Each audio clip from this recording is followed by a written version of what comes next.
Hi everyone, Brody from Brody's Kitchen. I had a request for how to make bread pudding. So I'm going to do that today. Now you can use literally any bread, any type of bread that you have around. This is actually a zucchini bread that I had and I wasn't exactly happy with it. So what better to do than turn it into bread pudding? I actually did this the other day with cupcakes that I thought I overcooked a little bit, and I made them into a bread pudding as well. So I am just going to chop this up into cubes. And again, you could use French bread, you could use brioche, banana bread, waffles, anything. So that's kind of fun. You can play around with it. You can play around with the different seasonings, etc.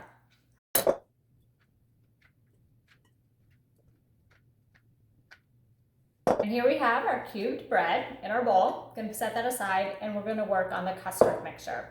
So I use 4 eggs, 2 cups of milk, half a cup of sugar. Now the sugar you can actually play around with a little bit. Increase the sugar, decrease the sugar. Unlike certain baked things where you really need the sugar for the texture, the sugar is purely sweetening here. So it's not something you have to have. Probably want a little sweetness. But my base bread already has sugar in it because it's zucchini bread. So I don't need a lot of added sugar. Now, if you're using just a French bread, you may want to amp that up to increase the sugar from a half cup to 1 cup. So with my eggs, I'm going to pour in that sugar. Whisk that up. I like to wait until they get fluffy and white. Really means that the sugar is well incorporated.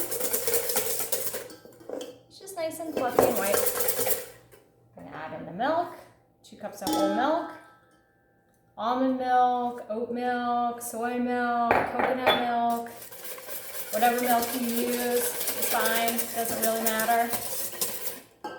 And vanilla, it's a traditional seasoning, so I usually put that in, just 1 tablespoon.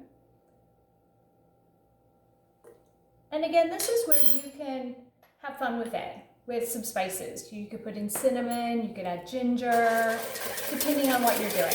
I'm just gonna go classic with vanilla.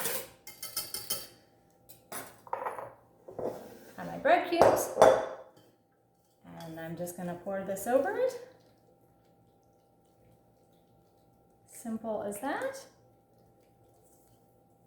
You wanna let that soak up just a little bit. And then we'll take the baking dish to do. So we're getting ready to put them in the pan. I really love this 3-inch muffin pan. I think they're great. They're an individual size. I've got a couple of them filled up here. I'm just using 1 cup scoop, fill it right in. But you can use just a large baking tray like you might use for brownies. That works as well. These are great because they're individual size if I want to serve it at a plated dinner. Or if I'm delivering them to people, they're nice and convenient that way. And I'm going to just sprinkle a few chocolate chips right on top. If I were to put the chocolate chips in the batter when we mixed it, they just get lost at the bottom. So this way they're on top, you see them, they melt, they give that really nice visual appeal that people want to dig into and eat. So I'm going to fill the rest of this and then get it in the oven. So here we have those final bread puddings. These are the individual ones. Like I said, they're so cute and adorable, little individual size, which I think are really great and very practical.